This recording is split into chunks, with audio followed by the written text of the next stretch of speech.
सभी चुनावों के लिए एक मतदाता सूची बनाएगा निर्वाचन आयोग, लखनऊ से होगी पहल। नमस्कार, मैं स्वागत करती हूं आपका यूपी न्यूज 24 में। आइए नजर डालते हैं आज की एक खास खबर पर। नगर निकाय चुनाव के दौरान मतदाता सूची से मतदाताओं के नाम काटे जाने के आरोपों के बीच राज्य निर्वाचन आयोग ने इस समस्या को हमेशा के लिए दूर करने की दिशा में बड़ा कदम उठाया है। इसके तहत आयोग अन्य कई राज्यों की तरह यूपी में भी लोकसभा चुनाव की मतदाता सूची से नगर निकाय की मतदाता सूची को जोड़ेगा। इसी मतदाता सूची पर किसी भी चुनाव से पहले काम होगा। इस सूची में हर वोटर की फोटो भी होगी ताकि गड़बड़ी की कोई गुंजाइश न हो। यह जानकारी निर्वाचन आयुक्त मनोज कुमार ने रविवार को दी। आयुक्त ने कहा कि नगर निकाय मतदाता सूची को लोकसभा चुनाव की सूची से जोड़ने का काम बाराबंकी से करने का प्रयास किया गया था, पर उस प्रयोग पर काम ही शुरू नहीं हो पाया। इसमें कुछ व्यवहारिक दिक्कतें आई थी। सवाल उठा कि यदि नई सूची में खामियां निकली तो जिम्मेदारी किसकी होगी।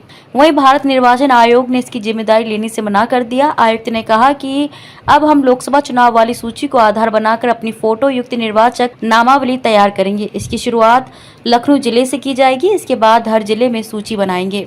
मालूम हो कि अभी भारत निर्वाचन आयोग की मतदाता सूची के आधार पर लोकसभा का चुनाव होता है, उसी को आधार बनाकर विधानसभा चुनाव की सूची भी बनती है, जबकि नगर निकाय की मतदाता सूची इनसे बिल्कुल अलग है। इसमें मतदाता की संख्या ज्यादा होने के साथ ही यह गैर फोटो युक्त है। आयुक्त ने बताया कि इस काम के लिए एजेंसी की जिम्मेदारी दी जा रही है। इसको लेकर एक बैठक भी हो चुकी है। सूची का सारा काम एजेंसी करेगी। उन्होंने ये भी कहा कि निकाय चुनाव को देखते हुए 6 महीने पहले वर्तमान मतदाता सूची राजनीतिक दलों को दे दी गई थी। यदि लोग या दल तभी शिकायत करते तो खामियों को समय से दूर कर दिया जाता। बिल्कुल शांति से हुआ चुनाव आचार संहिता खत्म। आयुक्त ने कहा कि निकाय चुनाव बिल्कुल शांतिपूर्वक हुआ, कहीं से कोई शिकायत नहीं आई। चुनाव से पहले सपा, आम आदमी पार्टी आदि का प्रतिनिधिमंडल मिला था। उनकी मांगे पहले ही पूरी कर दी गई थी। बहराइच से एक एसआई को शिकायत पर हटाया गया था। मतदान में जहां मतपेटियां में पानी डाला गया वहां जांच के आदेश दिए गए हैं। उन्होंने कहा कि अब चुनाव का सारा काम पूरा हो चुका है, ऐसे में आचार संहिता खत्म कर दी गई है।